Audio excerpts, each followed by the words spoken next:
We're just past 11, so let me begin. As all of you know, this is one of a series of book talks that the JCPA, the ICPA, has organized over the last year or so. They're intended to be more conversational than the typical academic presentation.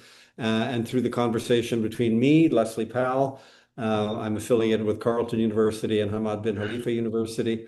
Between myself and the authors slash editors, we try to probe different aspects of the books that are relevant to our field of comparative policy analysis. So this is the crowning interview or book talk of the series that we've had in 2025, 26, and it couldn't be more fitting than having the current executive editor of the JCPA and the founding editor of the JCPA as our guest authors for a book that they just recently have published with Edward Elgar called Comparative Policy Analysis from Research and Practice. I know neither of them needs an introduction, but for the purposes of the recording and for the thousands and thousands of people that will be watching this interview in the near future, Guillaume Fontaine is a senior researcher at the Comparative Policy Lab at Flaxo in Quito, Ecuador.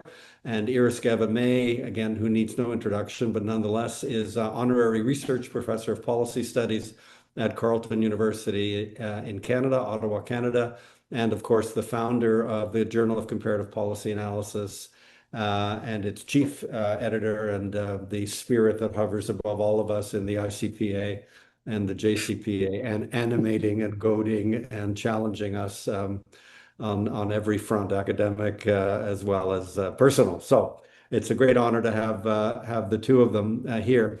I want to start with some questions that deal directly with the material in the book, and then I'd like to move to one or two or three, if we have time, broader issues that are obviously relevant to the book, but take us outside of the scope and focus of the book itself, which is comparative methods. Now, it's a challenging book to read. It's a major contribution in terms of our thinking and understanding of comparative methods. It's got 7 chapters broken up into, for those of you that haven't had a chance yet to look at it, broken up into 3 parts. Part 1 is epistemology and methodology. Part 2 is probabilistic frameworks.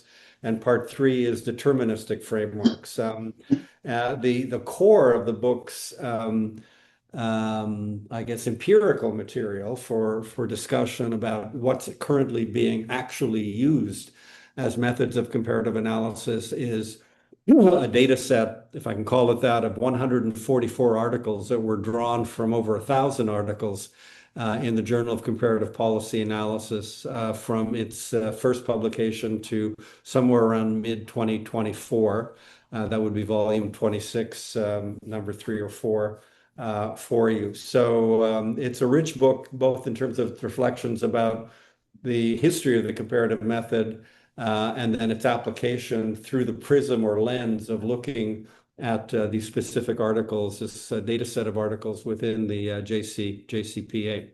So let me jump in. Again, this will be conversational. I'll direct my questions initially at one or two, either of the authors, but either can jump in and pick up. And again, some of this will not be news to our audience, who are themselves experts in the field, but just as a way of getting our bearings in terms of what the book's discussion. And then I'm going to push a little bit, I think, on some of the assertions that are made there. But initially, we want to get our bearings in terms of the basic content and the framing of the comparative method. So the first question, I wanted to start with some of the distinctions that you make in the opening chapters that structure the discussion for the rest of the book. You make 3 key distinctions. The first between probabilistic versus deterministic approaches. The second one is between methodology and methods. And then the third and the most important one is the distinction of methods themselves, experimental versus large N versus small n case studies, and then within case study. So very briefly, just so that we're all on the same page, could you briefly explain each of these distinctions? Maybe I'll begin with Iris, the probabilistic versus deterministic approaches, and you can basically pick up on some of the other distinctions as well if they're relevant to to your point. So let's start with Iris, and of course, Guillaume can jump in as he wishes. Well, we are here among people who know what it's about, but I would like to discuss it or bring it up in connection to with the so-called comparative method. And I Okay. will actually start with your second point, methodology versus methods. Methodology is the design, the strategy, the wider picture of what we do when we do research, right? Or Mm-hmm. policy analysis. And this is the methodology or the application of the strategy, vision, design, etc., is being carried out through the tools or the methods. Now, here the methods can be interviews, surveys, any other form of or tool that would allow us to carry out the research. Mm-hmm. Um, Here we are already stepping, and I was thinking about this after reading your very detailed questions. I was thinking that even within that planning, we apply the comparative method because you have to compare between, in your head, in your mind, you have to compare between the various possible methodologies and methods in order to be able to apply any of them to your own study. Yeah. Then I would get into the probabilistic versus the deterministic approaches. And again, I'm starting the other way around. The deterministic one is probably, not even probably, it's collecting data, right, in order to come up with a solution or a response, meaning that if you do A and B, C is going to happen. It's very deterministic. You know that A and B would lead to C. Say, for instance, if you raise interest rates, what happens to the inflation? We know that, right? It's deterministic. The probabilistic is if I do A and B, C, it's probably going to happen. I'm not sure about that, but this is what's going to happen. Now, why do we bring these two notions in? Because again, comparisons are at the core of it. If we talk about the deterministic approach, I may know from other countries, regions, social units, that if I do A and B, C will happen. But as Guy Peters was saying in, I don't remember the citation by heart, although I've cited it many times, there is an expectation of something to happen. Some flame that is happening out there, some excitement about, let's see if A and B in my case would combine. The probabilistic is the same thing, really. I mean, in terms of what's happening in our minds. Let's see if I do A and B, which was done elsewhere, to what extent it might happen in my context. So Again, these four categories that you have of experimental versus large N versus small N case studies, and within case studies, those fall naturally into these two broader categories, probabilistic yes, versus deterministic. So the case yes, studies are deterministic, basically, because you're looking at a restricted number of variables. exactly, yes. Yeah. Yeah. And again, it's a question of, but this is not as straightforward. I mean, experimental versus large, we know that. Small n cases, we know that. Within case studies, we know that. But again, it is the application of methods that are not our own invention or creation, but they are taken from elsewhere. They are a concepts or a way of doing things.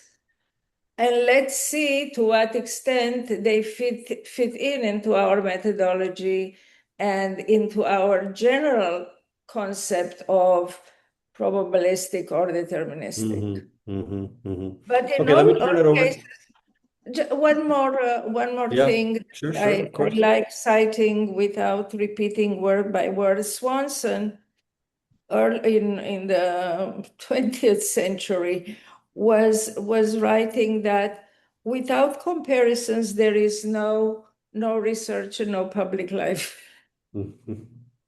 Everything we do, I mean, if we go to the experimental versus the large n's, small n's within case studies, we compare. We compare with the either within the research methodology or we compared with other methods out there or other policy issues out there. That's the Good. general idea. Thank you. Let me turn it over to Guillaume and then ask among these four categories of methods, and you make this point, I think, in the first chapter. Among the articles, 144 articles that you looked at in JCPA, what's the breakdown? Which is the most prevalent method being used, at least in the JCPA, as a method of comparative analysis? And I guess more generally, if you scale that up to the field as a whole, even to work that people are doing outside of the journal, what are the leading methods? What is at the front of the pack in terms of how the field is doing comparative research? What methods are the most important? Roughly, what people are used to calling statistics methods.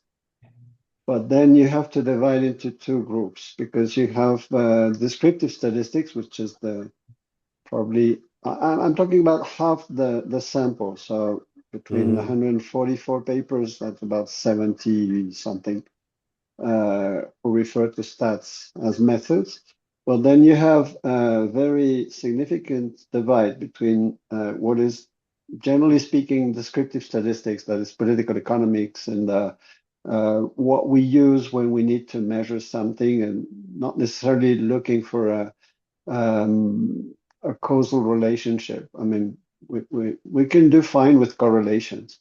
And so that's about 60% of the stats, and the 40% of the remaining stats are more from econometrics and trying to build up models that can be predictive.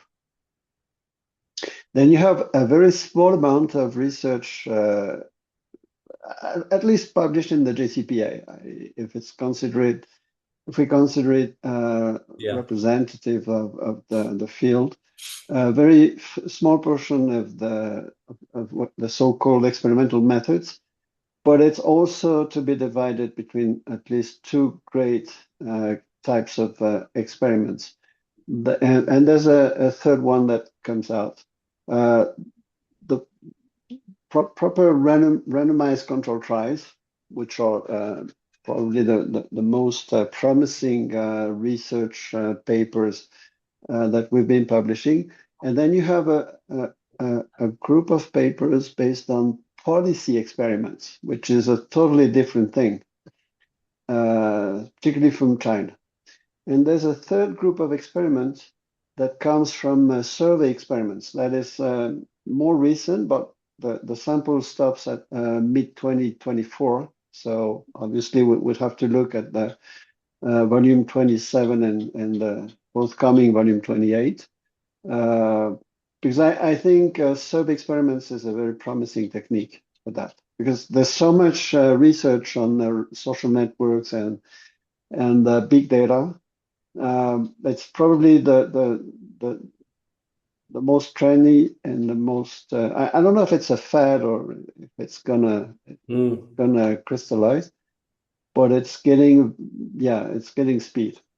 Can you give an example of a survey experiment? I mean, some of us may not be familiar with, or again, the viewers I afterwards. can't give you that example because I need to go through the book, but it's a couple of papers that came out. More, you had to send me the question about that, and I would have done my research. But right now, I can't give you the article from the 144 papers that we've published. I just remember in the conclusions we made a small presentation of the work division between the papers and also in the field, because there's also something that I found quite interesting is the pretty low representation of mainstream public policy theories, those policy theories of the policy process among comparative policy literature. We're talking a very, very marginal representation, judging by the Web of Science. I mean, we started with 60,000 papers from the latest 20 years. And we're talking about 1% referring explicitly to those theories. But then again, I was not particularly prepared to tell you about the papers that you will find in the book. I'd like to come back before you move to the other questions. I'd like to come back to the division between deterministic versus probabilistic reasoning, because I think it's at the core of many discussions that we're having in methods.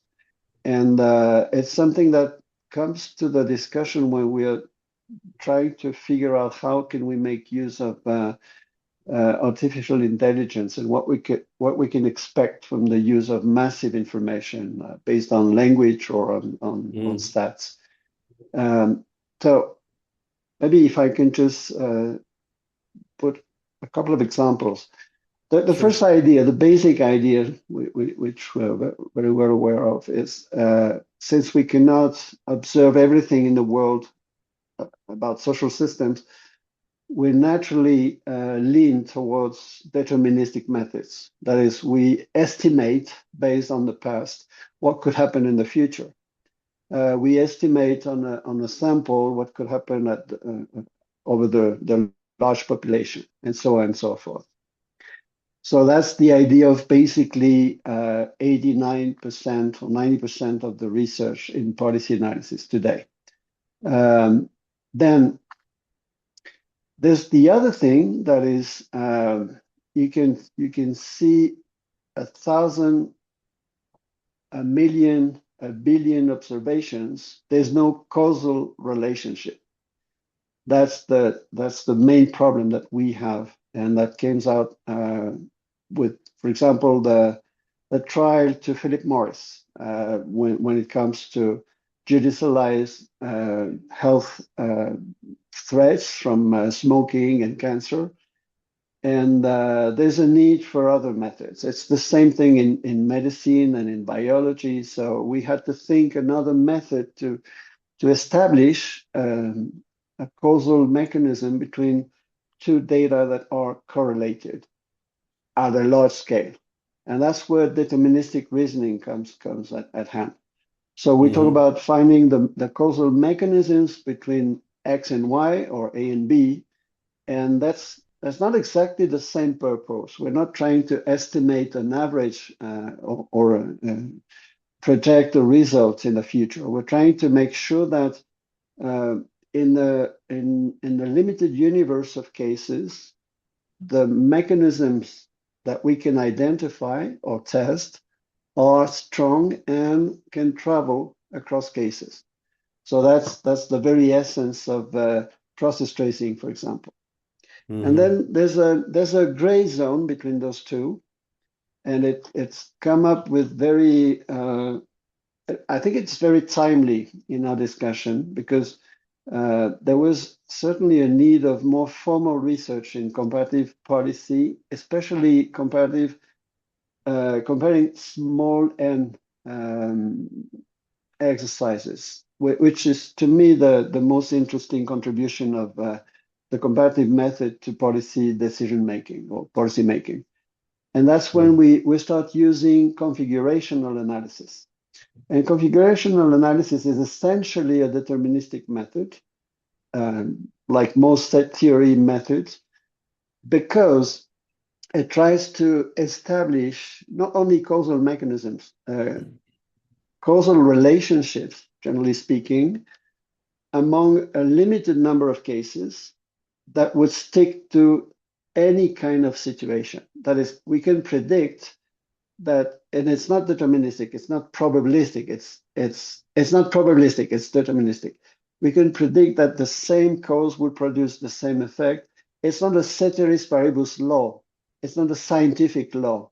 It's just because the universe, the social universe of cases is limited. So we know for a fact that we control for a high number of variables when we compare, for example, welfare state among Scandinavian countries, when we compare developing policies among OECD countries, and so on and so forth, because they have precisely this causal homogeneity that allows for prediction within the population. And that's still deterministic. It's not probabilistic. And finally, why is that so important? I think maybe it sounds like very sophisticated for a decision maker to talk about that, but it's very, very important because for two reasons. If you look at the extremes of the spectrum, that is, most decision makers work on basically on case studies and very subjective knowledge of the history of a policy problem. They know something, and their experts or their advisors know a bit more, but they don't have a clear idea of the whole picture. And probably that is a disincentive for them to use comparative methods, because it's a lot of work and it's a very heavy in terms of data cleaning and treatment. And at the other extreme, you have more and more experts. I think my colleague Paul Kerner would say that this way.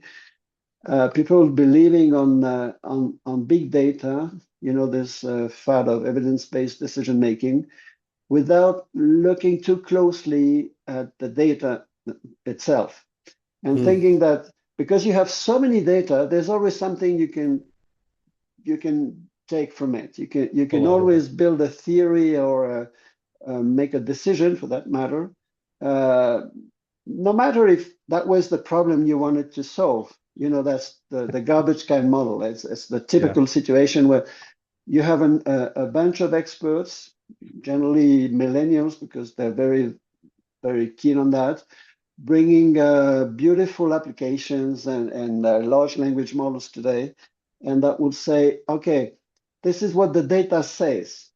But then again, we know that the data says nothing if you don't have a theory, and if you don't know how and what you're expecting them to say about, not just what they say, but what they say about your hypothesis. For example, you discuss a policy problem, say chronic child malnutrition, and you say, okay, the UNICEF has a package which is the solution. We know, we have like 40 years of research on that, so we know exactly how to solve the problem. But the problem is not solved in many countries around the world. So obviously, what you need to look at is not the health problem. It's not the technical problem. It's the human, the social, the economic problem, the geographic problem. And that's precisely what the data won't say. I mean, you don't have to measure chronic child malnutrition. You have to measure, for example, the obstacles, the thresholds that you need to pass if you want to access some particular sector of the population that is affected by chronic child malnutrition. And that's the way we structure problems. So where does that come with the methods and the comparative methods? That is precisely when I think we need to dive more deeper in, individual or deep within case studies, and small n analysis, which are both deterministic. So this, just to pick up, well, just to specify that when you say the small n and the configuration, so tell me if I'm right, but for example, a policymaker sitting in Latin America, in South America, or a policymaker sitting in the Gulf, they should be if they've got policy issues that they should be addressing, they need to be addressing. They shouldn't just be looking at a large data set on X and Y that pertains across 100 or 200 countries. They should be thinking about X and Y in terms of their respective configurations or the small number of cases that are most relevant to their situation. So the South American policymaker primarily should be looking at South American, Latin American cases, or at least cases that you can take your pick on what the configuration is, maybe developing countries or countries with mineral resources or whatever the issue is, the configuration of cases will be different. And the same would be true of someone sitting in the Gulf. If they're going to be making policy decisions, they need to be thinking about a configuration of countries that at least shares the same key variables that are relevant to the policy issue, whether it be religion, climate, things of that sort. So is that kind of where you're headed on this, Guillaume? Yeah, somehow, because essentially it's a question of, and that's where Iris will probably add up something, the cultural context as institutional context. And that's a pretty good illustration of why we divide between probabilistic and deterministics. For example, from a deterministic perspective, you would be very eager of comparing Middle East and Asian or Southern Saharan countries with South America, because basically what you want is to maximize the variation. When you think of a deterministic approach to the same problem and the same cases, you don't think of maximizing the variation. You think of maximizing the causal homogeneity. And you know for a fact that the context Okay. in the MENA countries is totally different from even sub-Saharan Africa. You don't need to go to Norway or to Colombia. And that's where context is treated not as a variable, but as a set of conditions. Perfect. That's quite an insight, and it goes back to Iris's earlier distinction between methodology and methods. I mean, in methodology, you'd be trying to think in advance of what the appropriate context or configuration would be. That goes back to the maybe it's worth citing what Patrick Thaddeus Jackson did. He did a fantastic job from the international relations field, precisely to clarify those distinctions. And it goes back to Peter Hall's paper on the aligning ontology with methodology. And there was some kind of potential idea, very, very approximative, but very interesting too. And Jackson said, okay, we'll try to figure out what that means. And precisely the idea, well, Hall has a very simple idea. You cannot expect from let's say two case studies general law of social phenomena. So you need basically to reschedule your expectative and maybe to rescale your expectations and maybe think of another method if you want to get some very high level of generalization. But Jackson goes a step further, and I think it's a very useful distinction. It goes also to the discussion with Hillary and Russo, what they call the dilemma of methods and techniques. Basically, methodology would refer to the design of the research per se. So that means aligning it with your ontology, the representation that you have of the world, and the meaning that you think you can expect from scientific research or scientific investigations. But then again, methods are like the second step, that the ways you collect data and the way you can provide the right interpretation of this data or the right analysis of this data. So, for example, you can have a specifically deterministic approach on your methodology, which is, like I said, 50%. And if you include descriptive stats, I think it's more like 70% of the papers published in the journal. But you can use probabilistic methods to gather techniques, and you will do it more and more. I mean, even discourse analysis is probabilistic now. So what we do with the narrative policy framework or the language models that build on the regulation, etc., is introducing probabilistics within something that was traditionally very qualitative.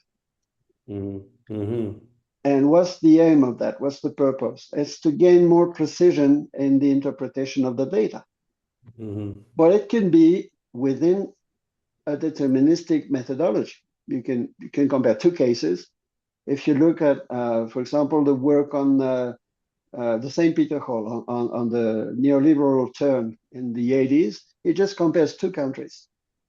And he uses descriptive stats, political economics, but his model is really, really strong, and it works for Latin America, it works for most of Asian countries. And it's a very bright explanation of policy paradigm shifts around the world. Perfect. Let me pick up on one of the points I think that Guillaume made, but let me aim the question at Iris, and it's this connection between the methodology, and the prevailing theories that we have out there about policy process. In the closing sections of chapter 3, you have a discussion about the fit or lack thereof between comparative methodology and methods and the prevailing theoretical frameworks in the policy sciences. And you review what you call the usual suspects. We have multiple streams, punctuated equilibrium, policy feedback, advocacy coalitions, institutional analysis and development, and the newcomers in the theoretical field, from innovation and diffusion literature to narrative policy frameworks. And this is a quote from the chapter, quote, "This concise review of so-called mainstream theories and conceptual frameworks shows that policy studies address different research questions using different concepts, methods, and crucially different models of causation. This alone should be enough to dismiss the idea of a single meta-theory of the policy process. Moreover, these frameworks barely capture the vast array of policy problems addressed by comparative policy analysis." So this is quite an indictment of the existing mainstream theories and frameworks. So what are you getting at there? Unpack that for us. Should we even have been hoping for a meta theory, or is this just a reality that we have to face up to, this multiplicity of methods, of approaches in these different theoretical frameworks? I don't know what was born first. I think I do the egg or the chicken, but if you recall, these theories have been developed only in the last while, several decades. And they were doing policy evaluation, policy analysis, discussing public policy without having a label for these. As the field of public policy developed, of course, the wider framework where policies are taking place and what affects them received various interpretations, inquiries, and these theories were developed. Now, if you ask me if these are all the possible theories, I don't know. If you are asking me if we are heading towards a meta theories, I don't think so. I think that over time, other situations or policy situations or policy interpretations of situation can be provided theories of their own. They are pretty obvious that these occurrences, whatever is under or whatever has been observed in order to come up with this theories would provide, but I don't think that there is a drive towards a meta theory. I think that if we go back to the context of the problem, of the policy problem, we are talking also about the circumstances under which either political or administrative or any others that might affect the problem situation or the policy situation. And each one of them can be given a label. We might be in the realm of punctuated equilibrium here. But, we have an opportunity here, a political opportunity because of the multiple streams. I mean, we don't really think in those terms. I think that we analyze the situation and then we apply a theory to it. But the role of the theories is really to help us steer the methodology that we are choosing. And of course, the methods subsequently, but I think that this is their importance. And so when I talk about the context, and to go back to Laswell in the 1970s, context matter. Okay, you can't, I mean, if we are talking about comparisons, what Guillaume was talking about, or you were talking about small cases and so on, we look into the environment in which a policy or a policy problem takes place in terms of actors, economic situation, political situation, and so on. And we look at the situation, again, which would come under the roof or the umbrella of a theory. What type of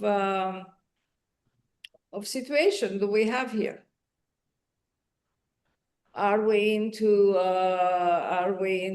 advocacy coalitions, or are we into institutional analysis in order to identify the issue at hand? So to go back to your previous question about methods and methodology, I think that you cannot decide on a methodology without applying a certain so-called theory to it, because it is part of your rationale for the methodology, right? Yeah, and the theories don't. Oh, go ahead, Guillaume. No, if I may add something about those mainstream theories. The expression is not mine, by the way. I'm just using the common sense expression. I think there's an issue there when we talk about going from theory to practice or from the academy to practice, and that is the relatively low impact of those theories in decision-making processes.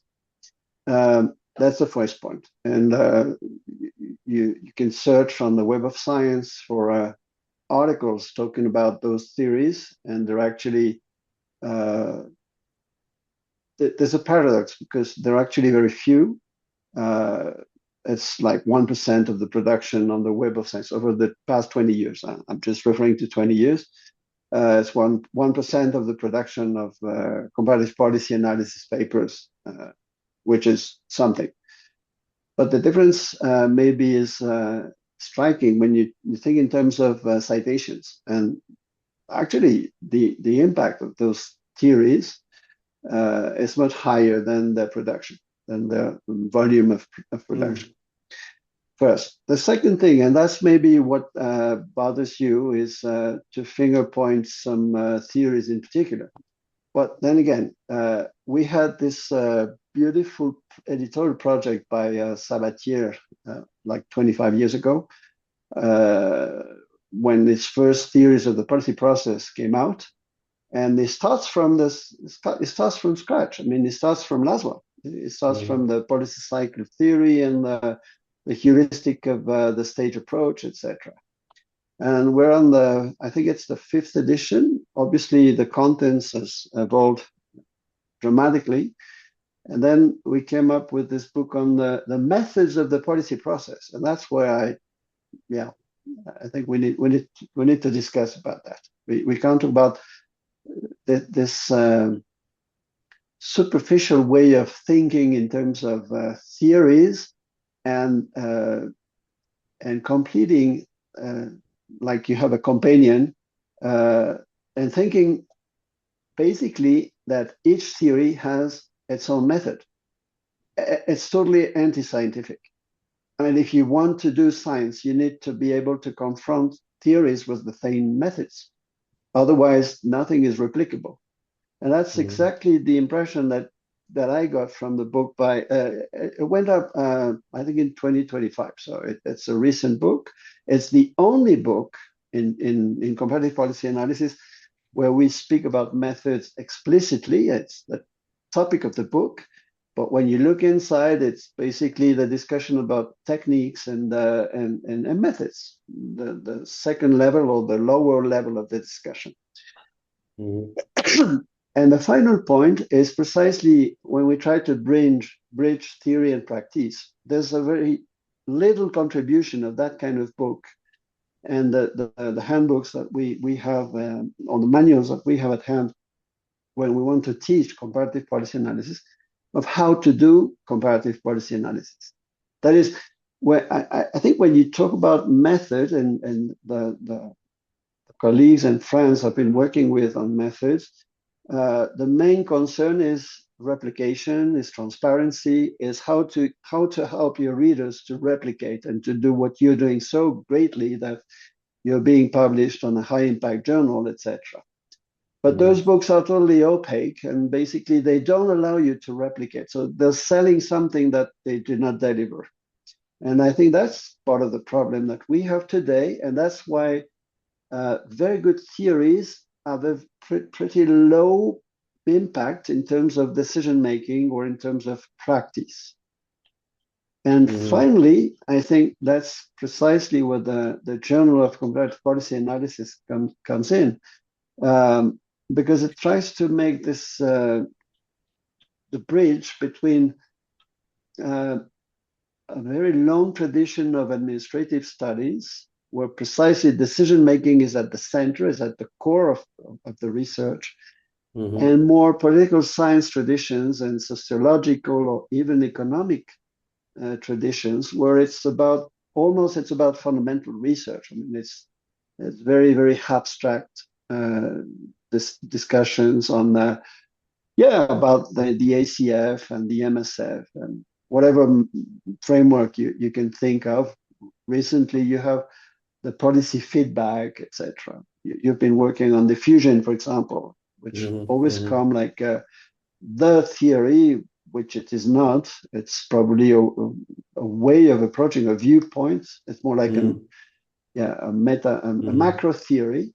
But then talking about the theories of the policy process, that's the meta theory. That's the meta dimension that I think we need to discuss, because there's no such thing as a policy process. There are many policy processes, and what lacks here is precisely what we aim at is how do we make better decisions, which is basically the essence of the book. Right. Okay. And that gets us to something I want to kind of close the discussion with. And you've alluded to this several times, and Iris has as well, this connection between research and practice, which is the subtitle of the journal itself. For our audience, before we have these book talks, I always circulate a a basic core set of questions, so the authors kind of can prepare and think about things. So this is off script, but I'm gonna throw this out anyway, just as a way to try to concretize what Guillaume was talking about. I mean, if we have an issue, a policy issue like corruption, let's just take that as our exponendum. You know, we have corruption.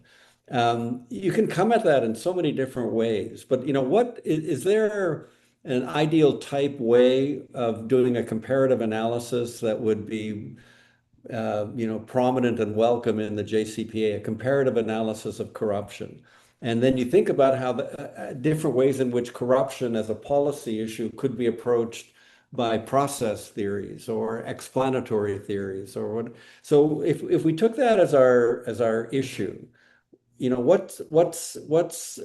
how can we understand the discussion that we've just had over the last 5 minutes with respect to that question?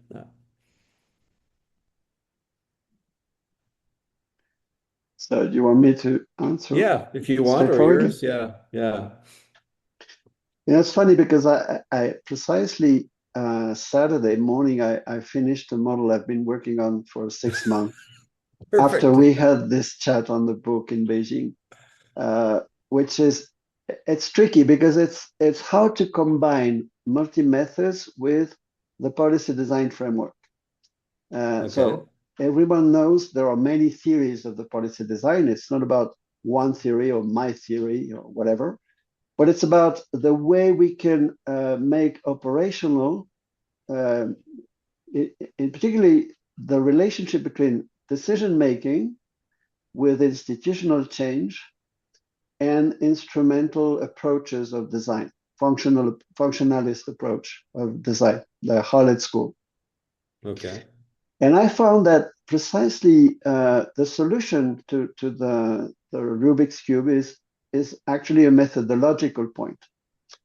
And it is, if you want to make a significant contribution to, for example, the question of problem structuring, or the problem of governance modes, or the problem of is participation the solution, non-state actors participation, you don't have a theoretical answer to that.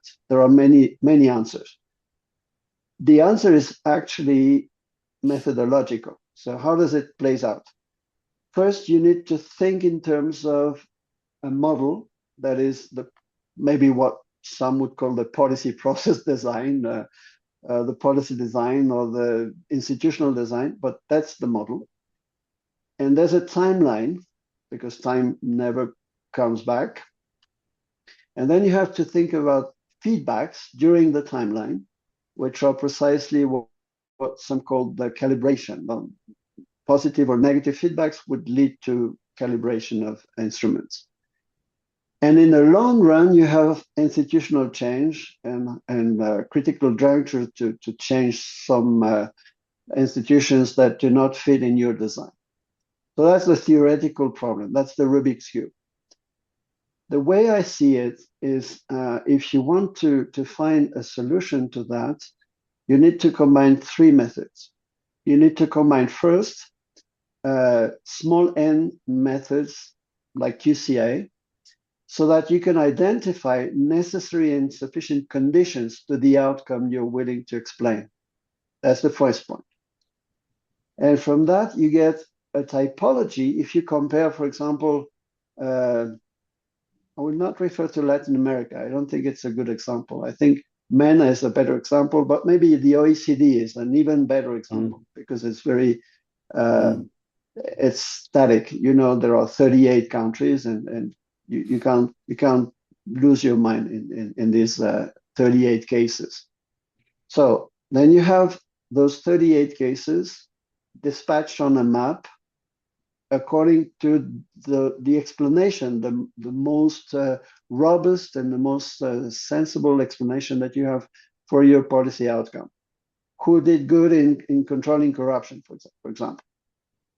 And if you want to scale up to this, you need a second method, which is basically congruence analysis. It's another descriptive comparative method, but it's more like fleshing out a typology than finding causal mechanisms or causal generalization across those countries.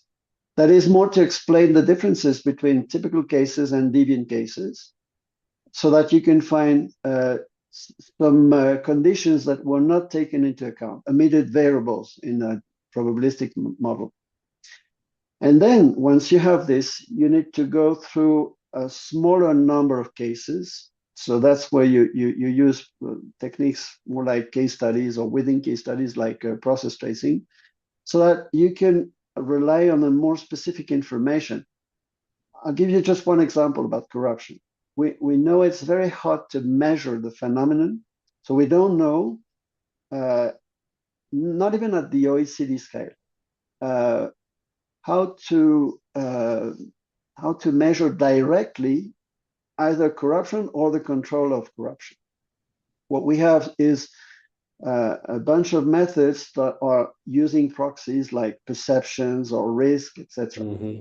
But when you do case studies, you can actually solve this problem because, for example, you will work with direct informant and information, and you will be able to make a cross-check of the perception, the risk index, etc., with actual data on corruption. Let's say the judicial system. How many cases were processed for corruption in the country?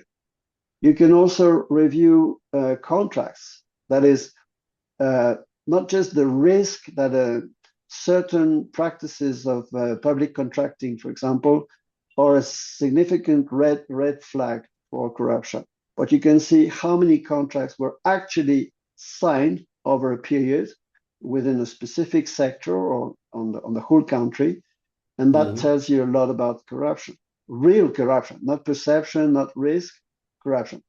And eventually what you measure is not corruption, it's the control of corruption. So that's a positive outcome. The real outcome you're interested in, and when we talk about the decision making, I think it's to solve the problem. It's not just to measure the problem. Right. So corruption is the problem, but controlling is the solution. It's the objective, the ultimate goal.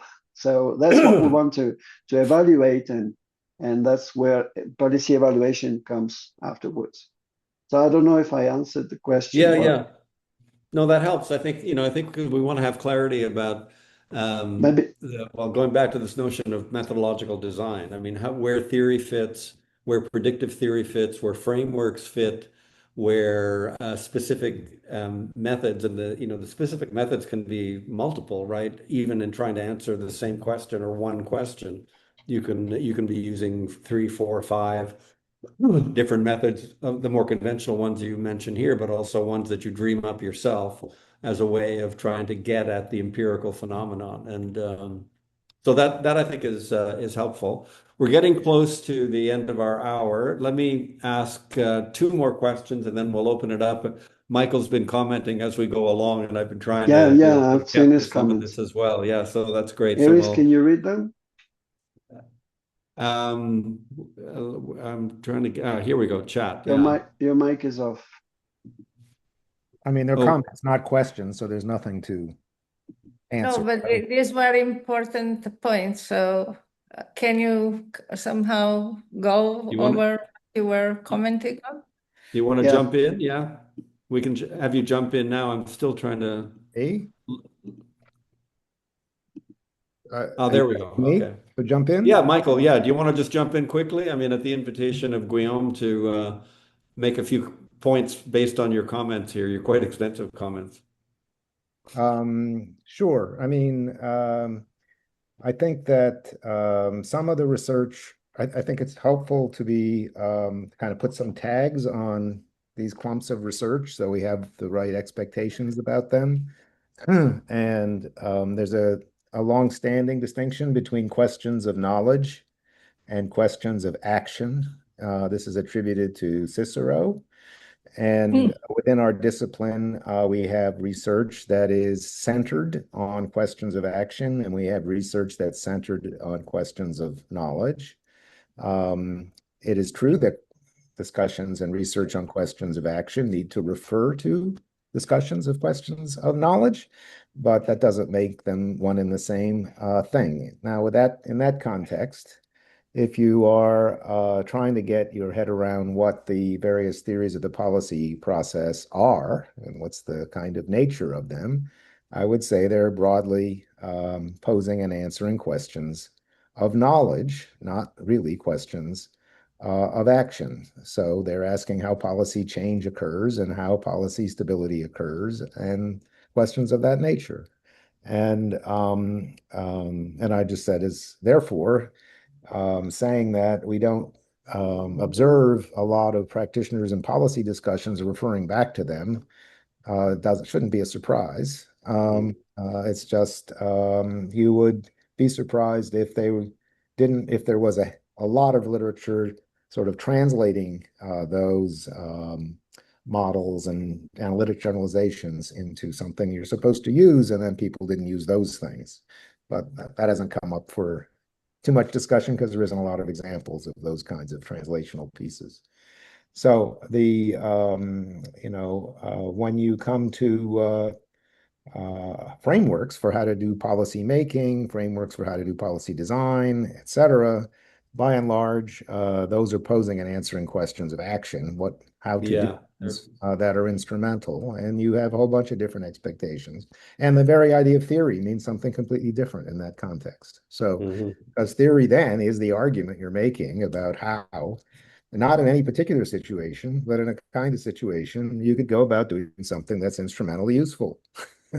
So, it's kind of useful to get at that. Now, you could if you could address questions of action with research that has a lot of the methods that are, familiar in the social sciences.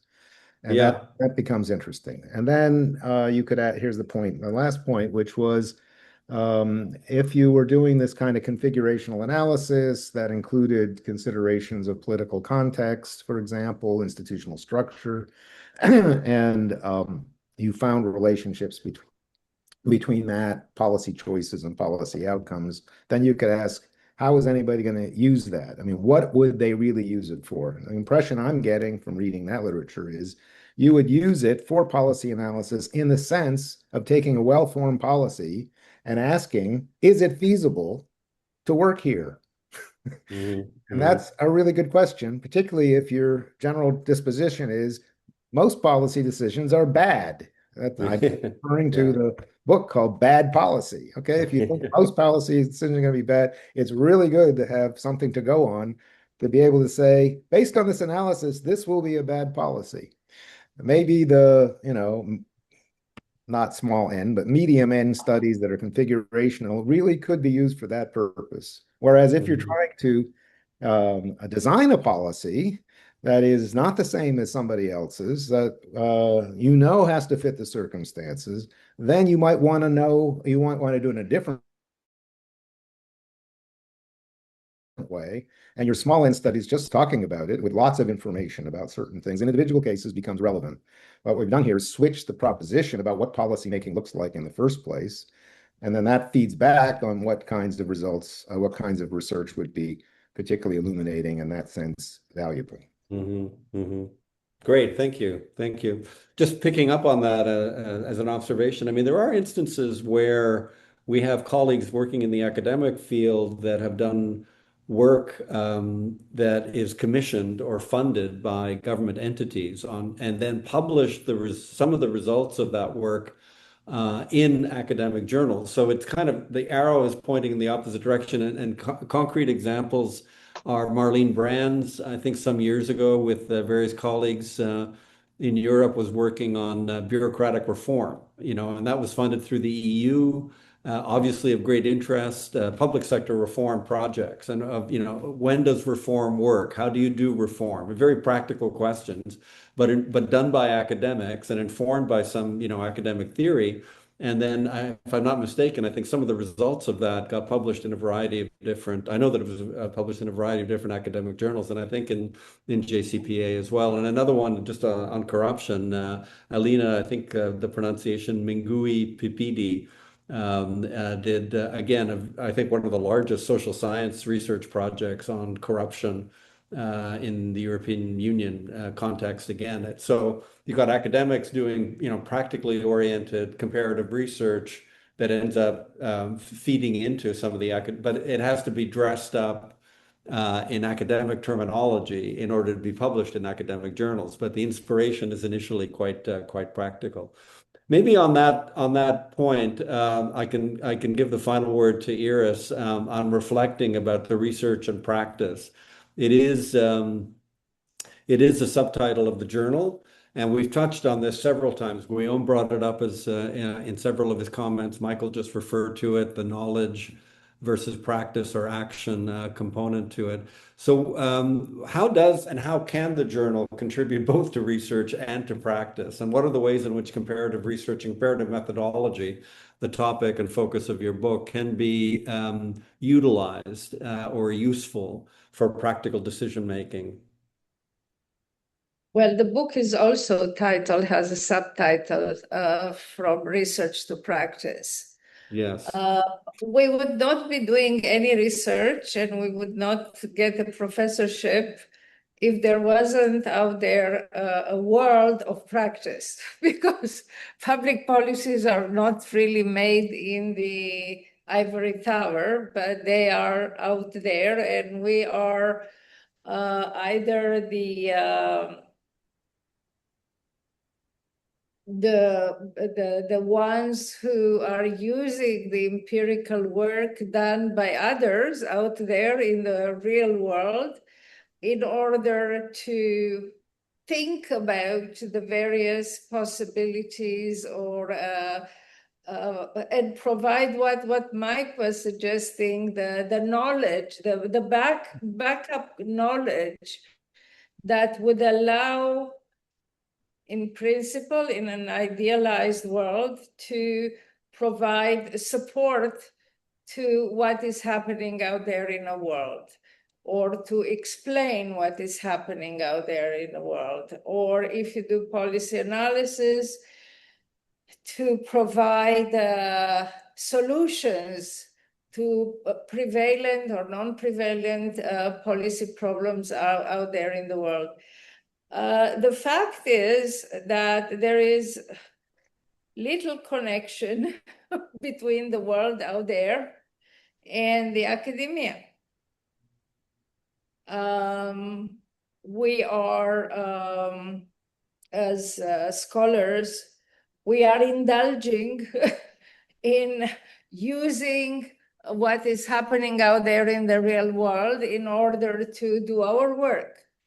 But do we really, except for very limited numbers of studies that are directly connected to the public service, or even as in Marlene's case, even if you do a study on a very important policy issue, the question is, how do you afterwards connect with the practitioners to provide, to give back the information that would allow for any change or facilitation of processes and so on and so forth?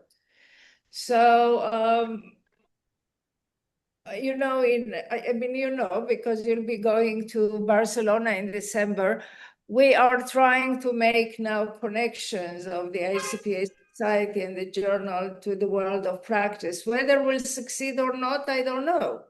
Because these are pretty much separate worlds, but let's put it this way, they don't have time for us. They don't have time to study the multiple streams theory, right? Or and so on, in order to apply and to understand in theoretical terms when they should come in with a new policy, because this is the point when they should do that. So it's a challenge, if that is the question. What we are doing, I think that the closest to the public policy field as a real field is policy analysis, because policy analysts have been utilized, used to speak truth to power at some point, and later in the lifetime of policy analysis is to provide answers to those who want to take them.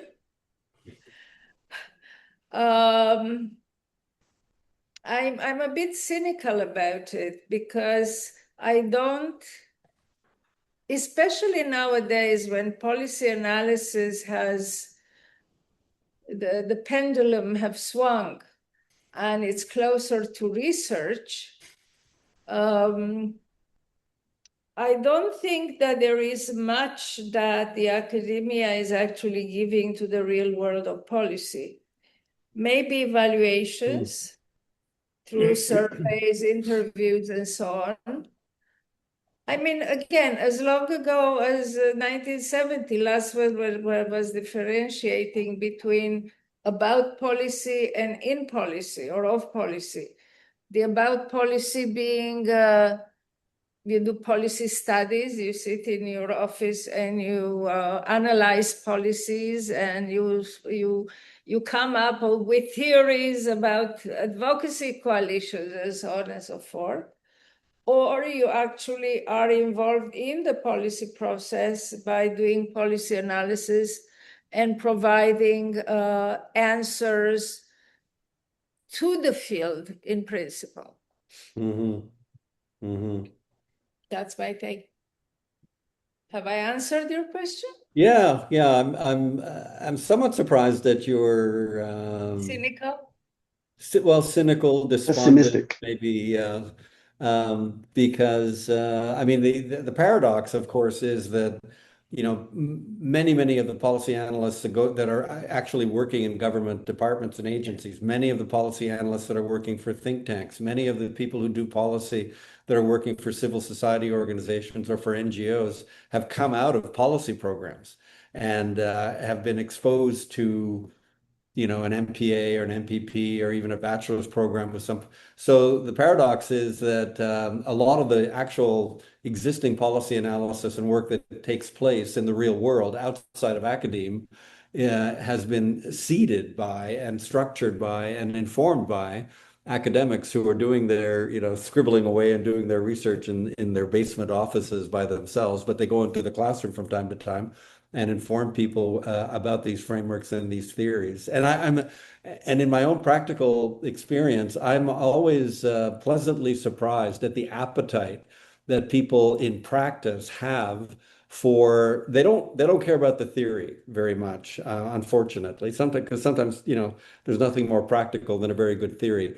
But they definitely are hungry for what others are doing, or in whatever interests them, whether it's tax reform, dealing with immigration issues, agricultural, food safety questions. Going back to Guillaume's intervention, they don't want to know what the whole world is doing. They want to know what the best practices are. They want to know what countries in their category are doing on X or Y. So I think there's hope. I think there's more hope than Iris might. You are talking about something else though here. Okay. There's another aspect. You are not talking about, because the entire discussion has been about research and methodologies and ontologies and so on, those big beautiful words. And then you have asked about the connection to the world of practice. And as you were saying, they are not really interested in the theory of, they are interested in the actual answers, right? Give me an answer. Mm-hmm. Or to go to Mike, give me the knowledge so that I can do the action. But you were also speaking about instruction and our role as instructors of future policy analysts. That's a completely different story. I think we are I am skeptical, cynical. I have my question marks about our own efforts to really provide that knowledge without sounding, providing that knowledge to practitioners or finding a way of facilitating the dissemination of that knowledge to practitioners so that you were saying they are hungry. Yes, I agree with that. But how do we connect? What is the effort that we are doing to connect, except for our teaching them or providing the occasional talk at one of their meetings and so on and so forth? That is what I am. I have my question marks, and I think that we scholars who are dealing with those big words should try to translate them and try to find a way of bridging and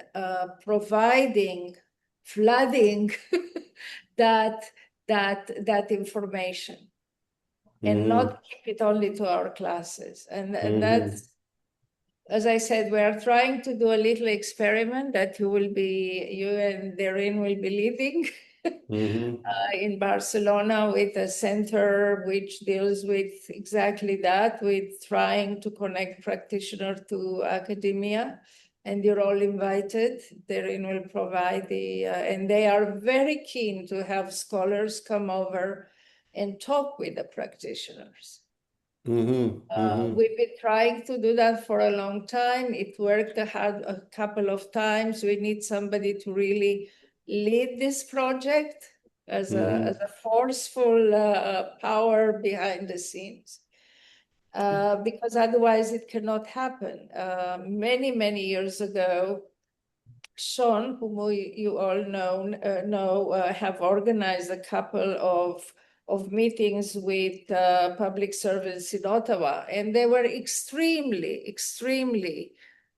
keen and interested and happy, and letters afterwards. But again, there was no one to actually lead this project. And I think that now we are at a point when we can do that, or try to do that, and see how it works. Because it is a shame. We are keeping the knowledge, and we are not really, except for our students or the occasional talks, we are not really connecting to those who really need that knowledge, or a translation of that knowledge, because they don't have time to read books about the theory of, but just to translate it and maybe apply it and show or work together to show how it can be applied to the actual real life stories that they are, problems that they are dealing with. Yeah. Well, that's a more hopeful note. Okay, we've goaded you into being a bit more optimistic, so I think that's a good place to end. I don't know if Guillaume has any final comments to make, and then let's turn it over to Darren, and she can give us some information about the conference in Barcelona that Iris was referring to, in case anybody wants to attend. So, Guillaume, any final quick closing thoughts or observations?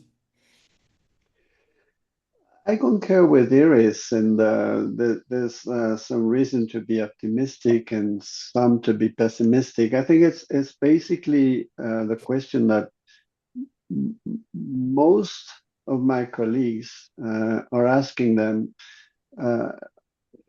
with the digital revolution and the changes that are coming up. And we don't know if it's about coming up in a few months or coming up in a couple of years. And I would frame it as the social use or the social utility of policy analysis. So the way I see it, our main contribution to decision making is not to be the expert, as some of my friends are eager to believe they are inciting, or they have some kind of influence on decision maker. You know, those handbooks of expertise and special issues on expertise in policy decision making or policy making. I think the real challenge is how to help those students of policy studies and administration studies to make better, to make the best of their time while being student. And that is to learn how to research more than to find results and to get the solution to a specific problem. And how to research is basically today a question of how to use AI. And it's a question of how to reframe the job of researchers, or not even as a scholar. I mean, researchers as, well, you talk about think tanks and experts. That is how to seek for the good information, the right information in the shortest time as possible. Because there's a wealth of information wherever we go, wherever we look at. And the problem is now, what can we do with that? Because too much information basically kills information. And it's what's happening now. Ben, you've got your hand up. Do you want to have a quick? Yes, just to have some, thanks for having opportunity to join this conversation. Just some observation. First of all, is about the methods and theory. My thinking is theory explain different aspects of the phenomenon. So here probably the emphasis should be on the alignment of theory and the research method, because different methods working for different theories. So we should focus really on understanding different method theory. The other thing is about the purpose of comparative analysis. I think two purposes. One is understanding, explanation, what happened. The other is a prediction.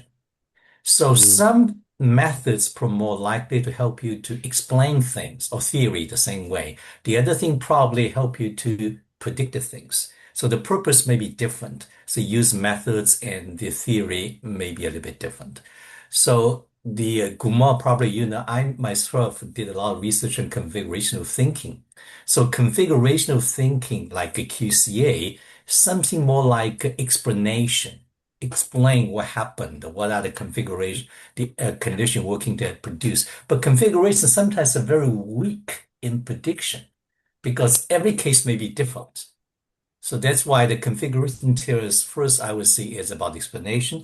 The other, for the policy analysis, I think its strength is on the contextualization. So how things working under what context.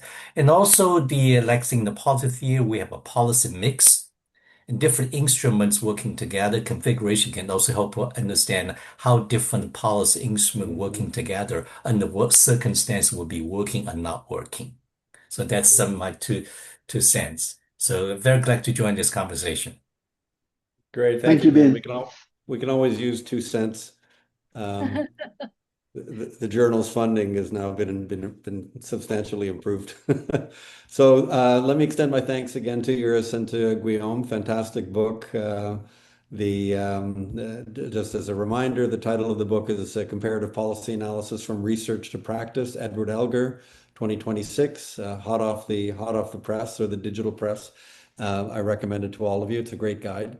So thank you to our 2 authors. So Darren, last word, can you just give us a brief indication about the Barcelona conference so that our audience knows when to put it in their calendar to begin booking their air or train travel?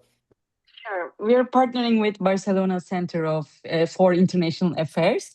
So we are organizing in December 3rd and 4th, and it will be based on the scholar practitioner dialogue on the European Union Migration Pact. So we will have different sessions about, for our aim is to compare this implementation of this pact and compare their implementation in different countries and in different regions of the EU, but also the externalization of the pact.